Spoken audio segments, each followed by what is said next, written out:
going to do an interview for Mrs. Burnside. But then just switch off questions. Sure. How often do you watch or hear about comedians? Stand-up comedy isn't my favorite, but I know who a lot of them are, and I've probably watched like small little bits of them. I do like Kathy Griffith, though. On a scale from 1 to 10, how mean do you think they are? I think it really depends on the comedian. I think some of them are much more wholesome and are just looking for laughs instead of direct attacks on people. I also think that sometimes because of the nature of stand-up comedy, when there are hecklers and people in the audience, that they are more likely to be mean. So I'm going to say a nice neutral, like 7-ish, because I think that there is some meanness there, but I don't know. I don't think it's everybody. Have you ever felt like a victim to a comedian? Have you No. ever felt victimized? Victimized by comedians? Yeah. No, not personally victimized. Offended, absolutely. I have strong opinions about people like Daniel Tosh, and you know I do. Yep. But that, so offended by him, absolutely, but victimized, no. Do you think there should be a law that limits comedians on what they can say? If so, what would the law be? I do not believe that there should be a law. I believe strongly in the First Amendment and the right to free speech, and so I think that it's just a matter of people choosing their audiences. I don't like Daniel Tosh, and so therefore I don't watch him.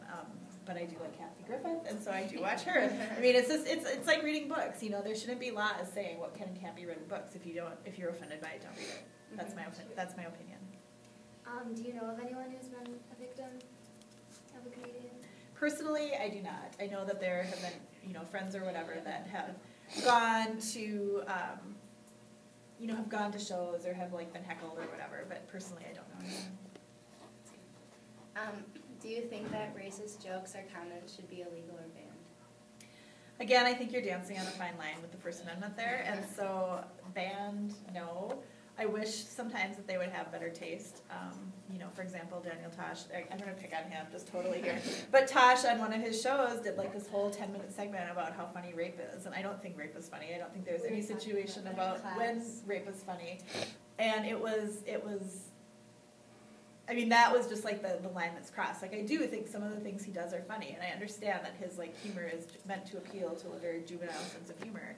But that was not, I mean, they were out like doing their rape trap and trying to like catch people, catch rapists who were out like looking to rape people. It was a long, like way too long and just way too offensive. So if you were to be a victim of a comedian, how would you handle it and what would you do? I'm a pretty non-confrontational person most of the time, and so I probably would walk away from it. And then my, I guess, general approach is to tell everybody that I know about how offensive that was and hope that they make good choices. What do you personally think that can be done about comedians taking some jokes too far? I think that professional comedians know when they're pushing boundaries of what's socially acceptable and what's socially appropriate. And I think that they're going to continue to do that regardless of what one personal person does.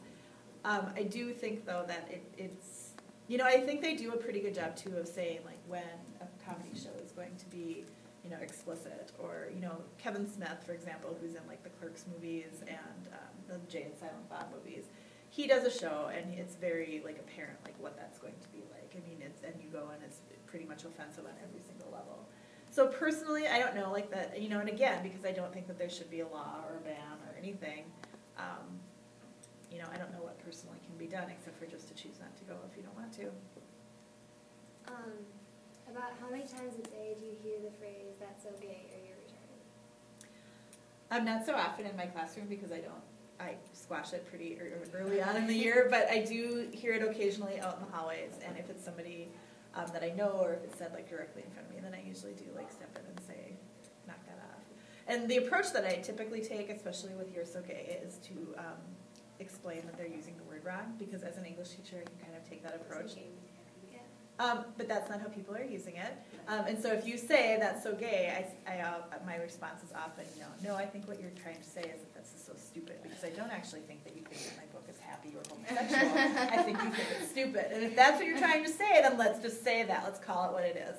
So that's how I respond to that. And then with you're retarded, I just, like, that one kind of leaves me more unglued, so.